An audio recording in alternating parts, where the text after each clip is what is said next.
are live. This is the State of Louisville Starting 502 podcast. I'm your host, Jake Hook, and joining me today, Roman Kelly and Alan Thomas. Roman and Alan, how are we doing today on this fine Wednesday morning? Wednesday afternoon, Jesus.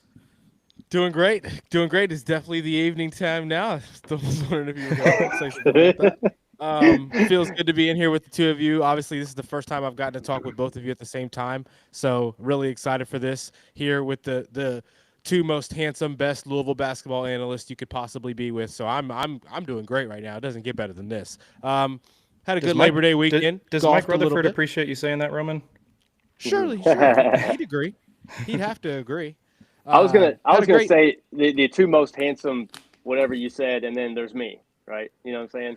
That's kind of one thing. No. Yeah. That's kind of that was my see this that was me giving the compliment back. So just but basically, yeah, I'm sure Mike would appreciate it. He's getting up there too. So if he's even referred to handsome in any way, shape, or form, he's gonna be like, hell yeah. I don't even know Yeah. how old is Mike? How old is he? Like he's like my age, right? 41.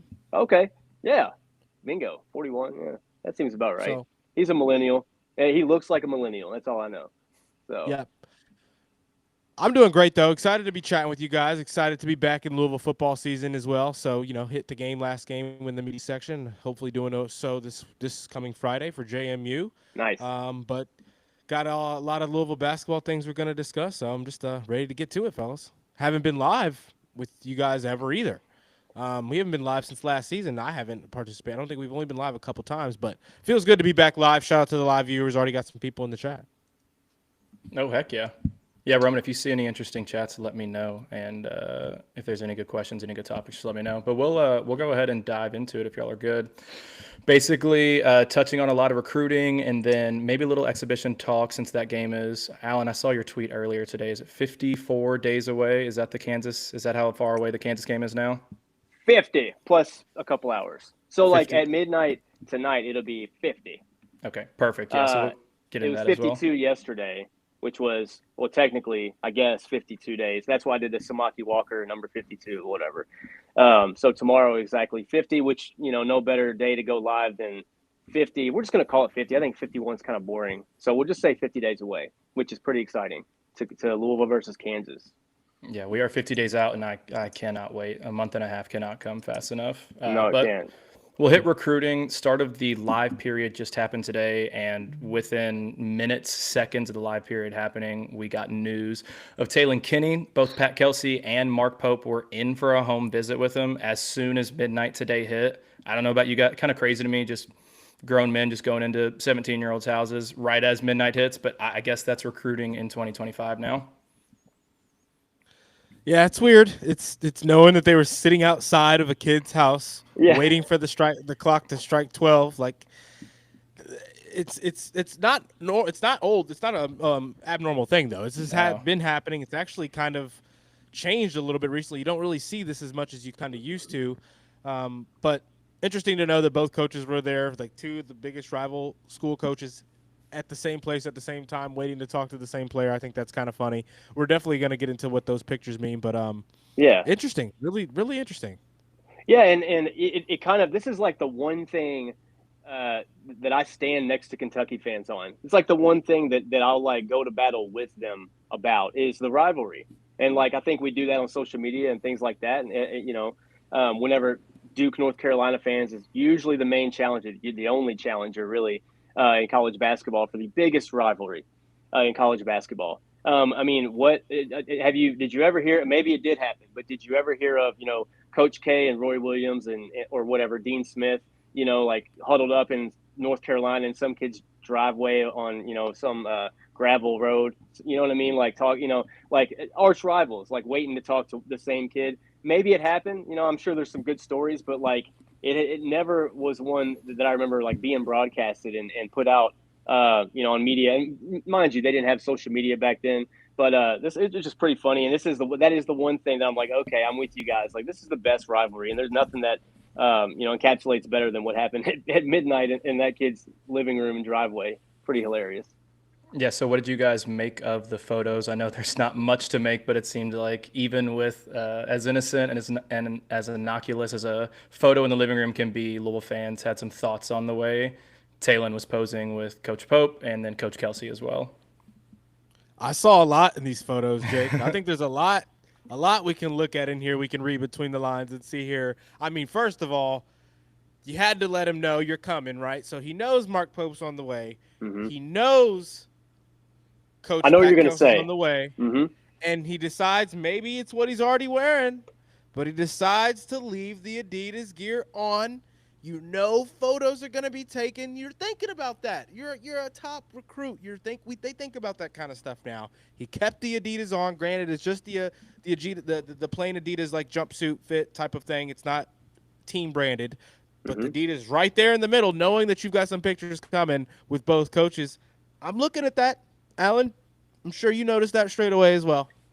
I actually am. I guess I'm the dumb one in the group because I'd have somebody send it because my tweet was just about like I'm looking at his face in the Mark Pope picture, and then I'm looking at his face in the Pat Kelsey picture, and it's like the same exact face, like to me. And I'm like, what am I supposed to? Thanks a lot, Talon. Like you couldn't have given a bigger smirk, a little bit wider smile for mom or whoever's in the living room for Pat Kelsey just to let us all know. But like somebody sent me a text and they're like, well, he's wearing Adidas. I'm like, oh yeah. Well, that makes perfect sense, and I probably should have jumped on that first, but I was more reading into like, again, Jake, I've talked about this before, trying to figure out what a 17-year-old is thinking. You know what I mean? That'll get you in trouble, Alan. Yeah. Well, don't do it. Don't do it. We learned a lot about that today. I'm not going to get into it. But yeah, but yeah, and that was kind of the Adidas thing. I was like, that is pretty hilarious. Now, what does it mean? It has to do with Talon Kinney being an Adidas athlete. So obviously that all, that's going to be a thing. Like if Adidas knows you're going to take pictures, they want you to wear Adidas anyway. But yeah, I mean, I'm with you, Roman. I think that it had to go into the thought process, right? Definitely. And then I think another thing, fellas. Sorry, go ahead, Roman. My bad. The next thing I looked at in this pic, I get Pat Kelsey's not the tallest guy. Something about the arm being around the coach, and maybe the facial expressions are the same. Maybe I'm trying to look too into details on millimeters of a smile. Something about that smile and that uprightness he's standing with. It's like he's proud and confident to be taking that picture with Pat Kelsey. It seems like almost, fellas, and the way that he's standing, Mark Pope decides to go arm over him. Kind of looks like he's, just having to be under his wing a little bit. Not really sure if he's wanting to even be in that picture almost is kind of what that picture's seeming like it's happening there. Right. I mean, that's just what I'm inferring from the details in the picture. Maybe it's looking too far into it. I think there's something to be said about the posture and stance of Mr. Tate Kenny in both of these pictures. Call me crazy if you want. I understand, but I think there's something to be said there. I'm a crazy person, Jake. I don't want to cut you off, but I'm a crazy Louisville fan, and the meeting with the Mark Pope and Pat Kelsey, and then we found out today that was it Tipton that said now they're down to, or Talon Kinney is down to, or the leaders. I'm sorry, Louisville is no longer the sole leader, but now it's Kansas and Louisville. So now, this exhibition on October 24th, 50 days away, it doesn't really feel like an exhibition anymore. Not saying that the winner of that game gets Talon Kinney, but there's a lot of we're basically organically making a rivalry out of thin air in the last 16 hours. What do you think about that, Jake? Yeah, that's what I was going to go on to next. Is as interesting as micro-analyzing photos of coaches and players in their living room. We did get some substantive news. Joe Tipton came out today and said that the Cards are no longer the sole leader anymore. I read the article. Basically, it sounds like Louisville is still the leader, but Kansas is starting to build momentum and gain traction. Mm-hmm. And it's now basically Kansas, Louisville, Indiana. He said that Kentucky's Mark Pope is still trying to get Kinney. Obviously, showed up to his living room at midnight today. He said it's obvious that Pope isn't giving up hope yet, but I don't like where the Wildcats' chances are right now. And then also went into Kinney's going to visit Oregon this weekend and then see Texas as well, but he doubts he chooses either of those schools. So right now, Talon Kinney's recruitment sounds like it's coming down to 3 Adidas schools: Kansas, Indiana, and Louisville. Man, Tay, you know what to do, man. You don't want to go up there. You don't want to be a Hoosier. I promise. I promise. Look at the Jayhawk products that have gone to the NBA. You know you want to go to the NBA. Kansas, I mean, I get they put a lot of guys in the league. They don't always do the best though. So I think just come here, Pat Kelsey. We've revived the program. We've got somebody that's already going to showcase what the position you're in for is going to be like this season. You get to kind of take in the reins and just take over for someone who's already made the platform for you. Do what's right. Sign with Louisville. It'd be the best decision of your life.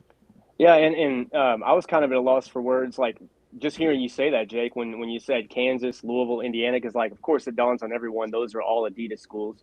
You kind of touched on that in the last, what if we did like a Champions Classic featuring a bunch of Adidas schools? And so I started to think about all the Adidas schools that might be interested in someone like Taylor Kinney. But I think Pat Kelsey's cooking something up, and I think he has a type, and I think the country is going to start using this blueprint. And I think it's a blueprint that I think Porter Moser tried to go with last year. Not now at Oklahoma when he got Jeremiah Fears. Now, mind you, he lost Otega Owe, some other guys from the previous roster. So not exactly as talented as this Louisville roster is going to be. But like I think Pat Kelsey has a formula, and I think the formula is go and get the most crafty, athletic, great distributor. That should actually be in the NBA while he's a freshman, potentially, you know what I mean? Like a guy like Michael Brown, Jr., and like build a team around that, build a bunch of guys, go get a bunch of veterans, a lot of talented guys from the transfer portal, and make sure that Michael has guys to get it to, or guys that can play off their defender, make sure Michael can get into the lane. And I'm just not like blind to the fact that like Taylor Kinney's probably watching all of this, listening to Michael. Michael's probably like, dude, I'm telling you, like this is the route. This is the formula right here. Like you are the next to me, basically. Like I'm going to the league next year after Louisville. Like you can do the same thing. So I think that, and we're projected top 5. I think a lot of other coaches are seeing that, and even if it's Adidas or Nike or whoever, these schools have their brand name, whatever they wear. I think a lot of them are going to start pickpocketing the ideology of Pat Kelsey moving forward, because I think it's just brilliant, and I hope I'm right. I hope I'm just not being hyperbolic about any of that. Yeah, I think that it cannot hurt with us with Tay Kinney seeing what Michael Brown should and most likely will do this season. It's going to be almost impossible for him to not see himself within that role, see the young freshman coming in, starting at point guard with all the talent he's surrounded by, and being able to envision himself as that person in 2026 once Michael gets drafted in the lottery. Mm-hmm. Yeah, and I think it really does set the standard going forward. I think Pat Kelsey's got the philosophy on the balance he wants to have. He knows that if you want to spend a lot of money on a certain type of player, he kind of seems like he's leading a certain direction with the types of players he wants to go out there and try to get. Obviously, Tyron Stokes is a local type of situation. He's not really a guard, but he clearly is in on the big name guards that have a lot of athleticism and a lot of versatility, because that is the kind of head of the snake for him that opens everything up for all the things he wants to do offensively. I think Michael Brown, obviously we have no way to know. I don't want to make any drastic statements, but the skill level right now is one that is on path for the NBA. It's one that can elevate everybody's on the floor.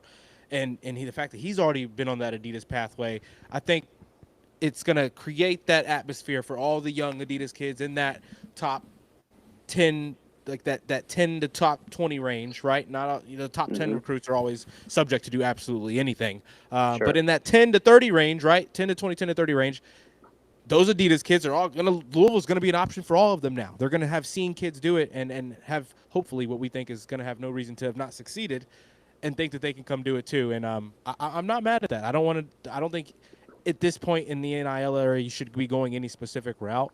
You shouldn't go all transfer portal. You shouldn't think all freshmen are going to work.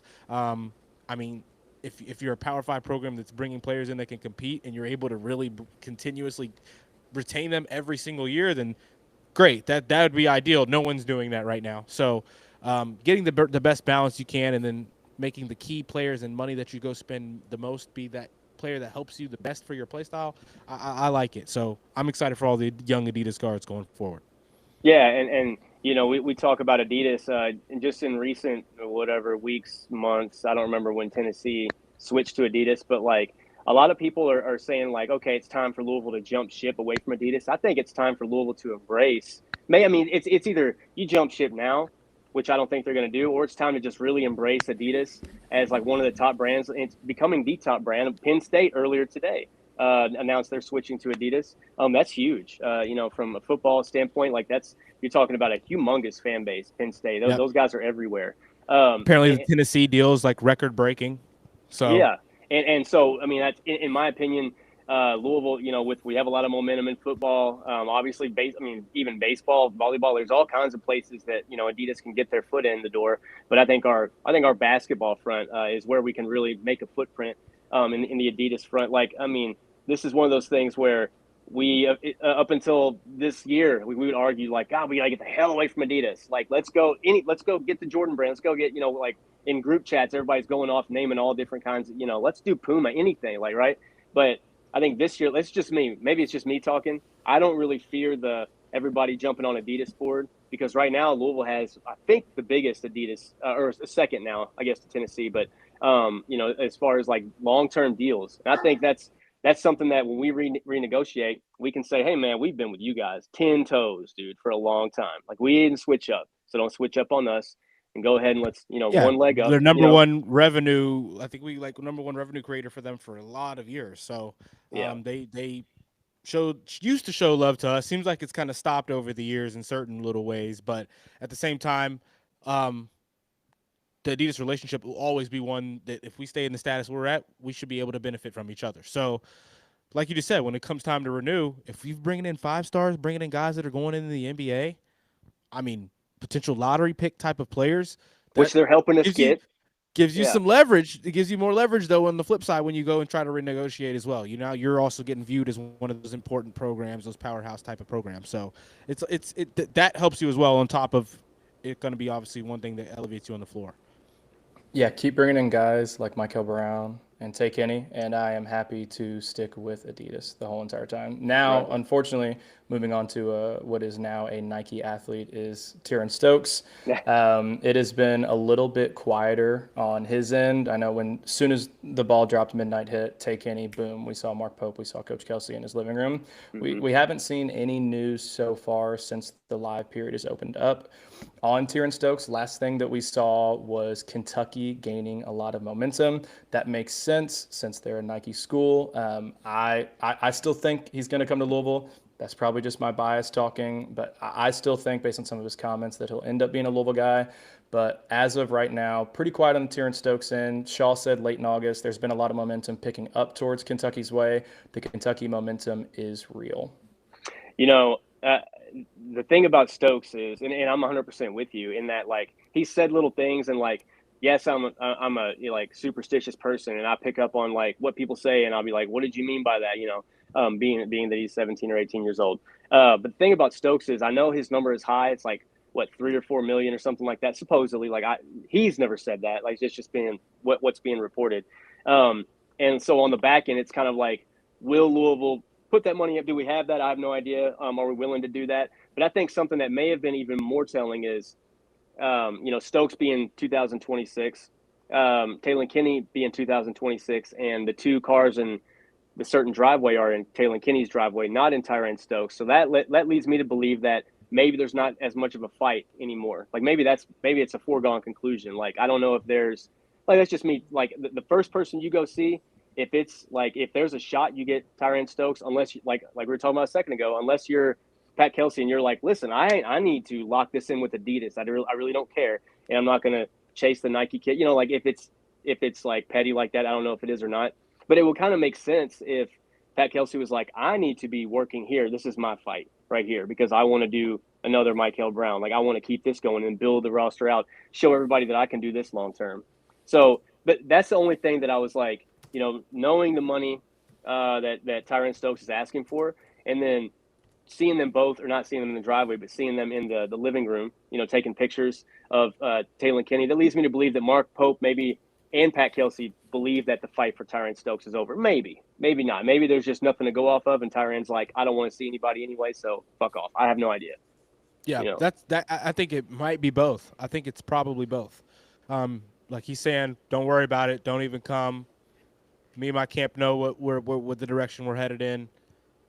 We'll let you know if something's subject to change. And he's in reality committed to one of the schools in his head. So there's really no way to know for sure. But I do think there is kind of something to be said, like you said, Alan, that the fact that they're going to see Tay first. That means something. That means that they didn't prioritize the in-person aspect of being the first person that recruit sees. Mm-hmm. That means we have no way to know at all what the hell is happening with Tyron Stokes. So it's tough, but he's one of those big-name recruits. This is going to continue to happen with those big-name recruits. Like, what is A.J. DeBanza going to do? Oh, my gosh. And then it comes out of nowhere. That's what not the expected kind of a thing. Those top names, unless it's a Cooper Flag situation where they know they're going to Duke as soon as they had the pathway of being that level of a player, they're not going to let you know until they absolutely have to, and they're going to probably do things to make it not seem like they're leaning any which way, or to keep going back and forth, right? Because all it's going to do is potentially drive up the amount of money that they're going to be able to make. So the longer you wait, the more you make, I think, is going to be the case for those top 2 and 3 big names each season, and we're going to have to wait. I love it. Yeah, the only good thing with Tyron Stokes is the fact that no one was in to see him at midnight. So to me, that probably tells me that his camp just said, "Hey, we're not interested in doing that right now." rocks. So we're not falling behind at least. At least we didn't see John Calipari in Arkansas there at 12:01 a.m. today. So that's at least a good sign to me. Now moving on to a newer recruit on the board. I know everyone's been in on Tyron Stokes for, it seems like years. At least months, if not years. But a newer name on the board is Colbin Landrew. One sec, Jake. Before we get into Colbin Andrew, definitely we had a couple comments here in the live stream regarding the conversation we just had. One comment says, definitely like our chances with Kenny. Stokes, not so much. Think he's going to the Nike bag. After we asked the chat, what do you think the chances of Louisville landing Kenny look like? And then we also had we had a couple more here. Sorry. Well, looks like we have a couple chatters commenting with each other in the chat. We like that. We always love that. One person and Dave so talking to each other. Nice. But yeah, so I mean, I feel like a lot of the fan base is kind of feeling like Kenny, we feel good about. Stokes, either I don't know or not so much. I don't think there's any real facts that point to the Nike bag being the thing that he desires most. No real facts pointing to staying in Louisville being the thing that he desires most, even though we've heard comments, him make good comments regarding the Nike schools on how highly regards them. You've heard his mom make comments on how highly she regards being in Louisville and what the Louisville city means to her. So we're not going to be able to know there. But I think this is going to be a common take, though. A lot of people feeling like he's going to be taking the Nike route, and with the uncertainty from his camp, because that's what you do when you're that big of a recruit. I feel like that's slowly going to be more and more the case. People are just going to naturally feel like there's less of a chance of us landing Stokes because there's less things happening regarding Stokes. Yeah. Stokes just feels like right now to me, just like what we've talked about. Like it's only speculation. There's really nothing, like no pictures or anything. And I think Jake nailed it. I think it's more of just the family being like, we're not talking to anyone right now, and actually he has school today or whatever, it's just one of those things. Like they're just like he's in class. He's gonna be a kid right today. Like we're not doing visits and stuff, but that's my thing. That's my thing on Stokes. All speculation. I have my own. Just I've said those. So I didn't even think about the fact it was Tuesday night. These are children that are still going to school, and you're just popping in at midnight.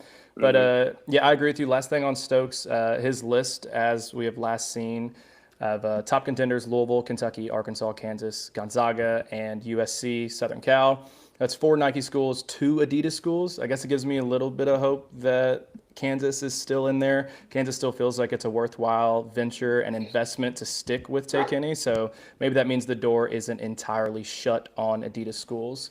But now we move into Colbin Landrew, a guy who just visited Louisville this weekend. It's actually his second visit, and we'll get into that. But before we get into that, Landrew, a 4-star wing in the class of 2026, 6'6", 6'10" wingspan, 205 pounds.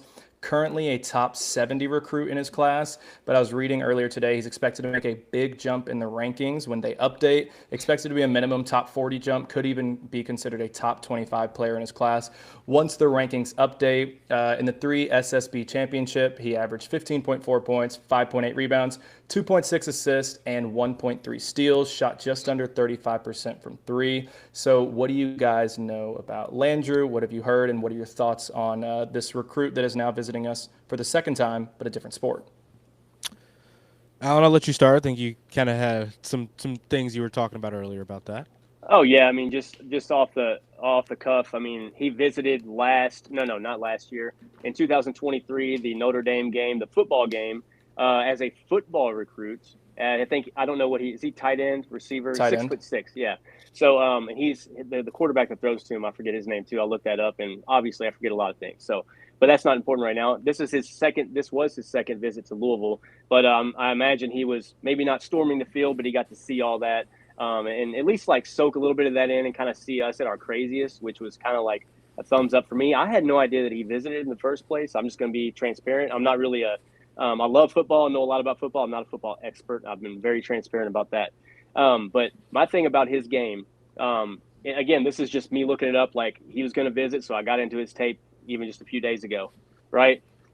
You can see that he is a tough kid. The way he gets in the lane is it's just kind of not afraid. He kind of throws his body, throws his elbows, gets his torso moving horizontally a lot.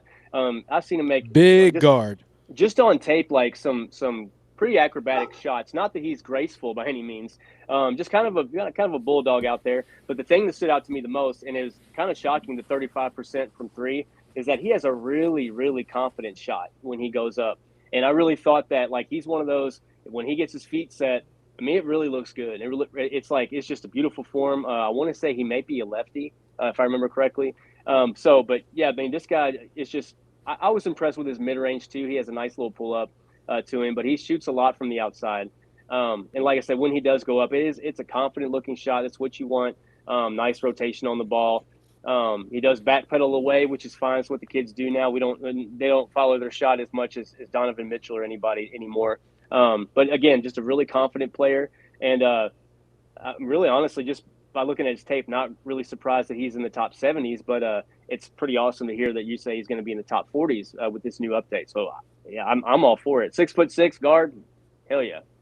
Yeah, he's big. He's athletic. He is ready to be a bruiser as a guard. He's kind of like in that he's like a small forward shooting guard hybrid, right? He's kind of a small forward pretty much, but in the college level, he'd be an undersized small forward. And in the Pat Kelsey system, because he does have the ability to shoot from outside, he's kind of your perfect oversized 2 guard, I think. This is the kind of guy who is going to be like, I think if we get him, like the perfect example of what I think Pat Kelsey goes after, that isn't those like when he's not going after the Michael Brown Jr. kind of a name, he wants somebody who can come in, guard multiple types of bodies on the floor, be able to offer an offensive threat in multiple ways, and does certain little things that most players at his position or at his size don't do, right? This guy attacks the offensive glass, right? Not his own shots. It's weird, but when he is off in an off-ball play, he has the ability, like, he is a put-back dunk threat at all times when he's not the one creating on the offense from the ball in his hands. He's a bruiser. He wants to throw his body into you, and he has like some elegance with that and is able to finish. I think it's like a lefty thing. All lefties are just have that craftiness. But I think he's great. I think this is the perfect kind of Pat Kelsey player. Yeah, it's just real quick. Like, if he was to come play, do you think he would play football too, or do you think Pat Kelsey would be like, no, man, we're just going to do this? Because I know we have had, like, back in the day, Joshua Tinch, Josh Chichester, a couple others that played both. Do you think that's a thing at all anymore? I don't. It's going to be one or the other, right? Let him. If it's we're getting you in the NBA in 2 years. You need to be out here with us every moment. You can be out here with us. And the injury risk, I feel like it's one thing to go from football to basketball, a sport that you're less likely to get injured in. I don't know if I've ever heard of a basketball player and their coach being like, hell yeah, go out there and play some football. Patino had a couple, but yeah, there's a different time, obviously. You know what I mean? Now kids play basketball 24/7. Obviously not this kid. He plays football too, but I don't even know if he plays football anymore. I really don't know. I That was think in two. I think he dropped it completely. I was going to say that the visit was in 2023, Hmm. so that does make sense a lot. But yeah, I'd take it, man. I think Pat Kelsey's going after, like you see it when he picked up guys like Ryan Conwell, Isaac McKinley. Like he wants your guard to be physical out there with the ball. So Yeah, and I like this comment here from Inside the 20. Seems like people think he is a Hadley clone. That was kind of the vibe I was getting from the highlights I saw. More sure. of a undersized 3-4. I don't know if he's got the foot speed to be a 2, but I think he could play up in his position. He could guard 3s, he could guard 4s, probably not 5s unless you had to, kind of like Hadley did last year. But I liked what he saw. Physicality is definitely a large part of his game.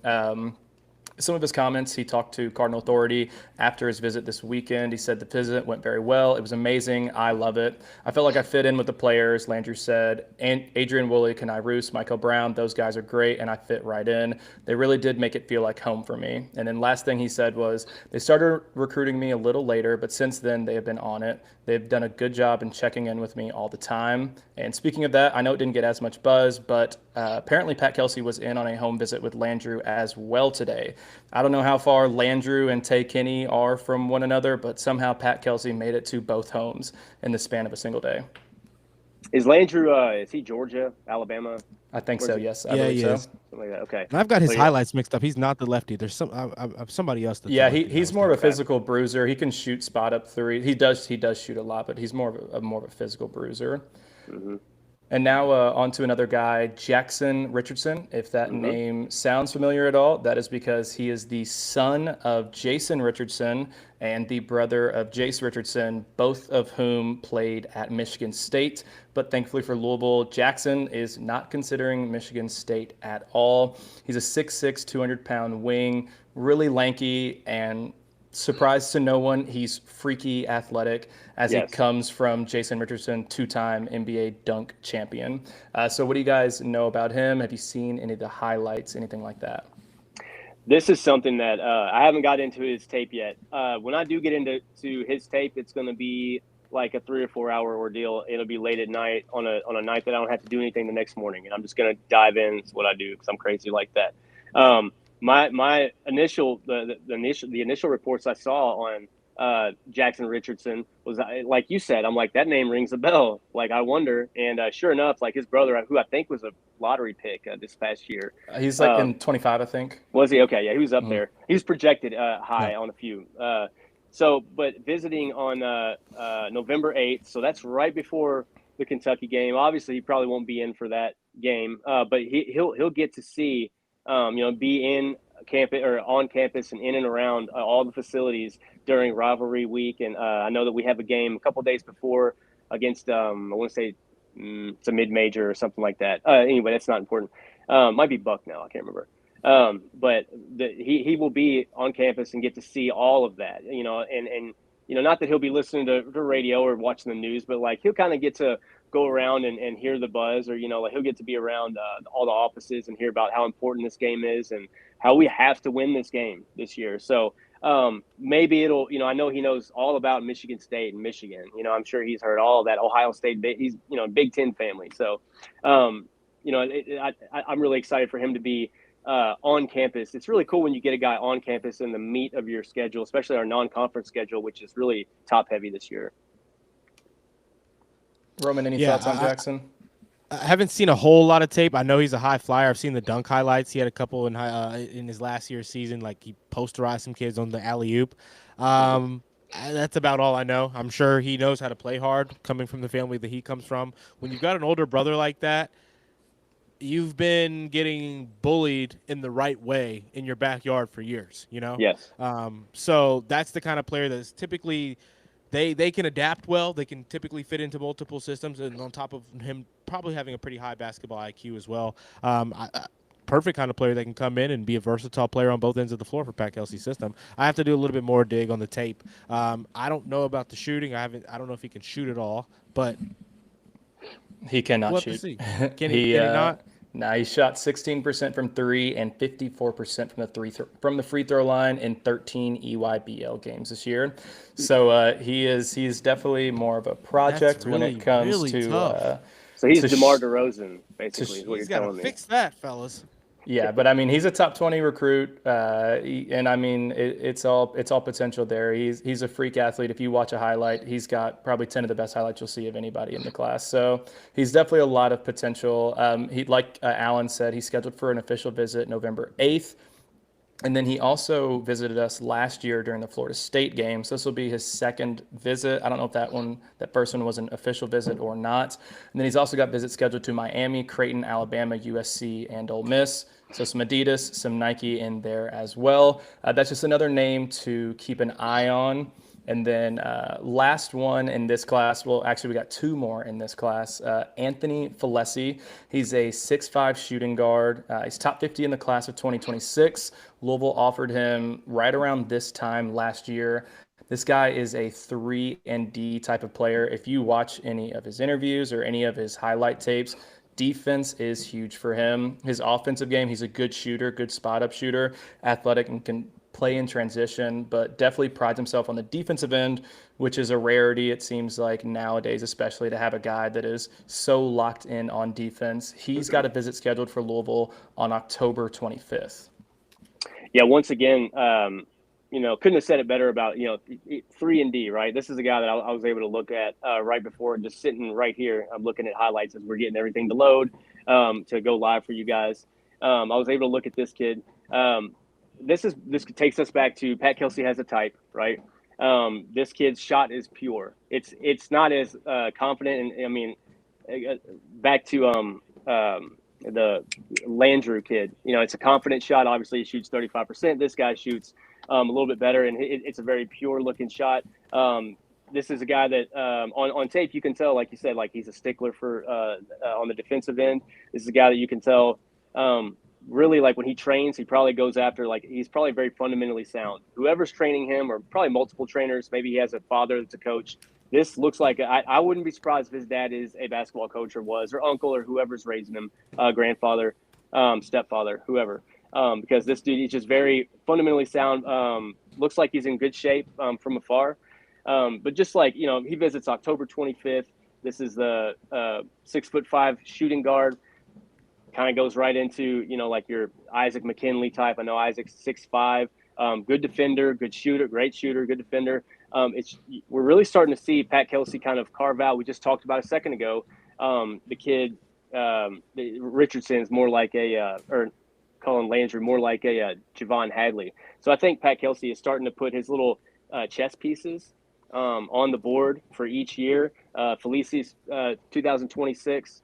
Not to say that he's going to guarantee these kids a starting position or anything like that, but I think Pat Kelsey is saying, this is the kind of shooting guard that I like. This is the kind of point guard that I want. This is the kind of, if you're going to be a small forward shooting guard, matrix kind of player, kind of like Javon Hadley, who can do a lot of those things. This is the kind of player that I want you to be also. So like, it's kind of just like, it's like watching a painter, it's like watching a Bob Ross film, in this off season and watching him put together our recruiting board for 2026, 27, and even there's a couple kids in 2028 that we're going to talk about hopefully at the end of this thing if we have time. So I think it's beautiful. Let me know what you guys think of this. He's like a more agile Andrei Stojakovic, like Peja Stojakovic's son. Again, he's a smidge shorter maybe. I like his game though. Yeah. The way the what he can do from the triple threat at full speed is catch, pivot, pump fake.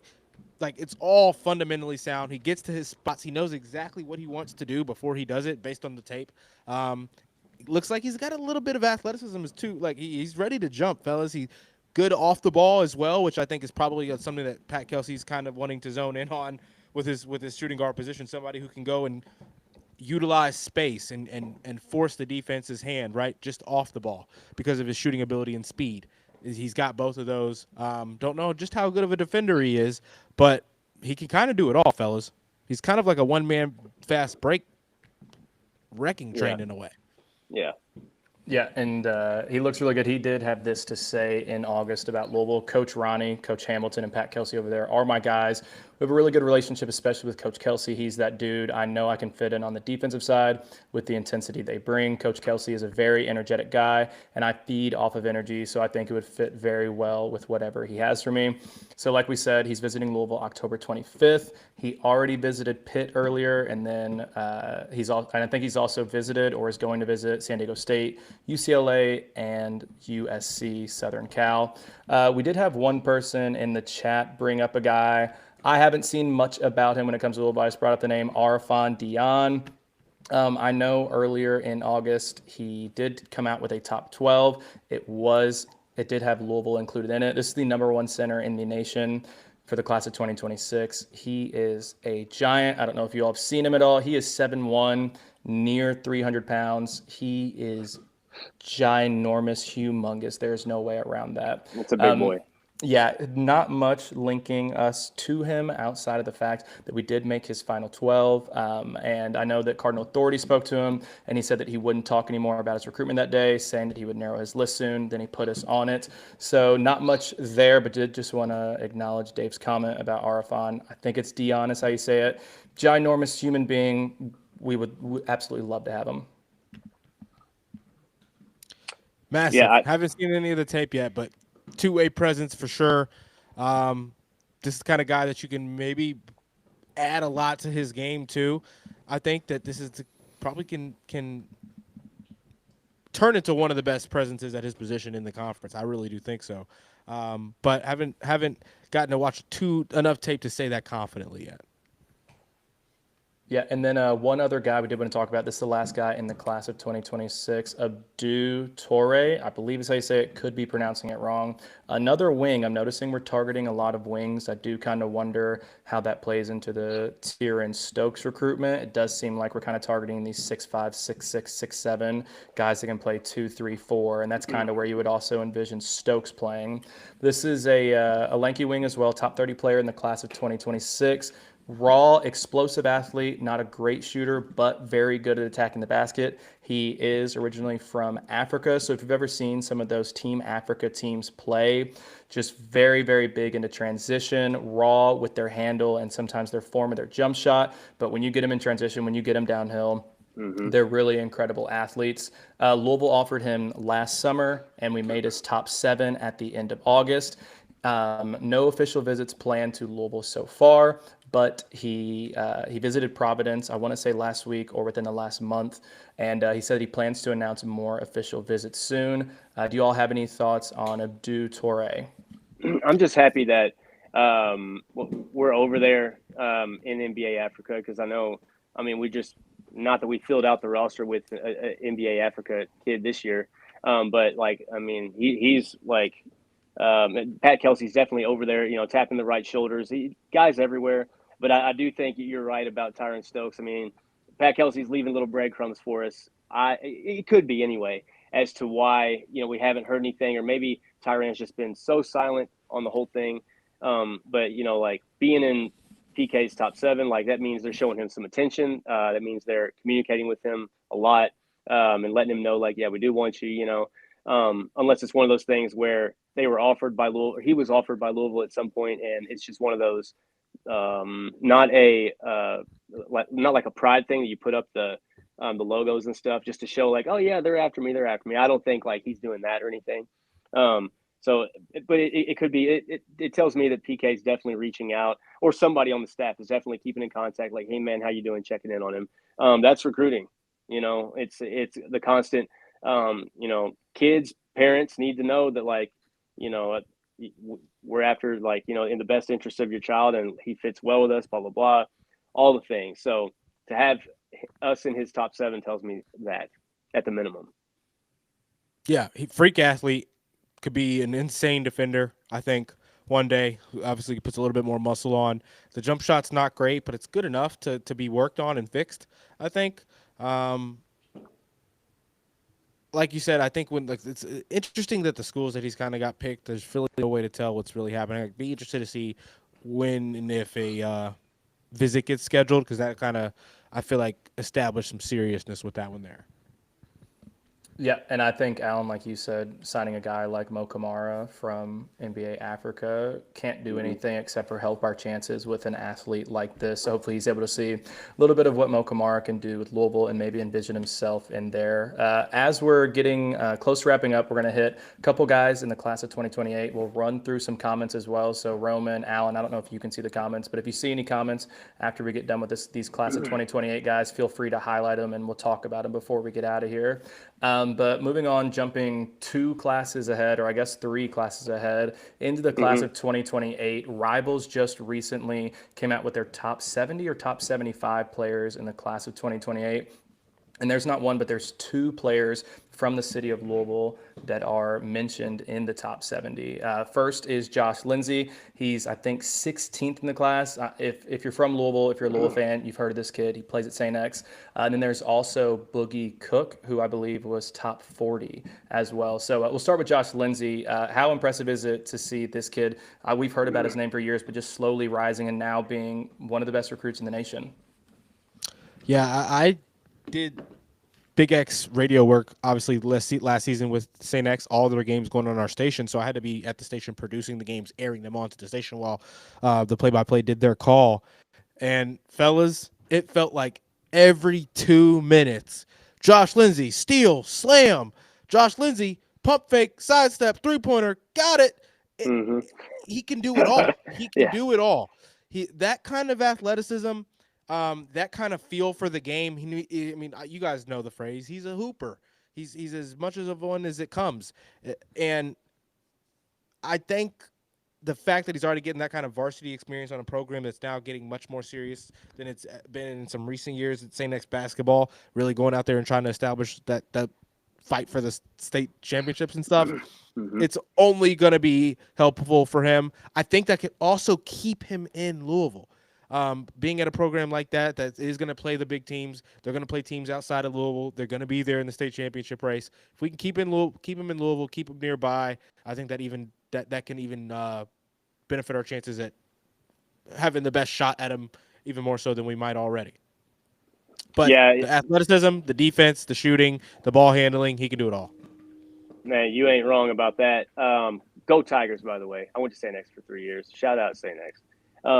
But I too, like, I've seen him in person a few times. Only twice in high school. We played him twice. I say we. My son played him in grade school a couple times when he was at Ramsey Middle School, and the last game that we played him in, they were up by a lot. My son went to Johnson. Johnson came back, took the lead. It was at Ramsey, so kind of quieted them a little bit. And Josh Lindsay went on like an 8-0 run to close the game. The last bucket, like with like 8 seconds, kind of like the exclamation point, was a dunk. And as an 8th grader, and so that kind of like that, everybody in the crowd, like, on Johnson's side, on Ramsey's side, we're all like, oh my gosh. But I had already been telling people, I'm like, oh yeah. And then so my son knows, oh yeah, it's Josh, whatever. It ended up being a JCPS All-Star, obviously. But at St. X, this is a kid that the only knock on him is he's 6 foot. But let me tell you something, because this kid can touch the top of the backboard.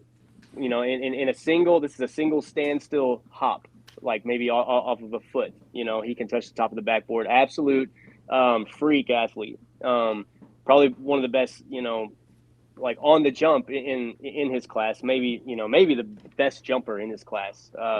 So that's the only knock on him. Just a great athlete, and obviously Louisville's not in on him, and I'm not sure. Like he has started his sophomore year this year, and I noticed, like, I remember at least Chris Mack had a thing about sophomores, like he had to wait until they were sophomores or something like that before he would start.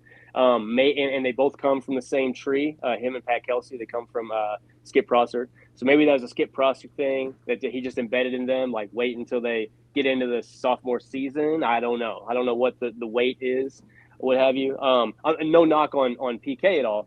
It's just that I know that this is a kid that you want to get on early and show him that, like, he'll probably go to a prep school, right? I mean, Jaden Johnson Hopefully from Trent.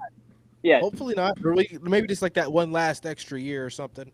maybe. I think he's probably going to be good enough. He's going to look at it, like Jaden Johnson from Trinity, who is really good too. I think a high 4-star. Ended up going out to like California or something like that, to a prep school. I wouldn't be surprised if Josh Lindsay does that too. There's another St. X kid too.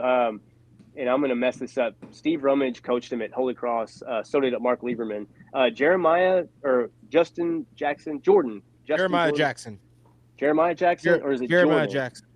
Okay. He's a junior there right now, or no. This This is Jordan. I think it's Jordan Jackson. Jordan Jackson. He's okay. 28, 2028. Oh. And so this kid's really tall, lanky, has been like tomahawk dunking since he was in like 6th grade. I think he went to Evangel. He's been to Cal, Christian Academy. There's a few other schools he's been to. This guy has been through all of it. He went to Holy Cross. Now he's at St. X.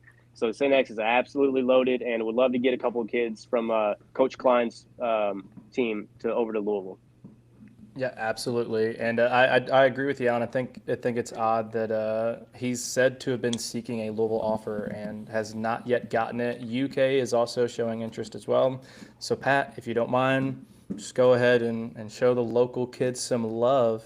So we're about to get out of here. Before we get out of here, I wanted to touch on some comments. I know that Eddie asked about, does anyone know who the new trending school is with Kenny? We talked about it right at the very top of the show.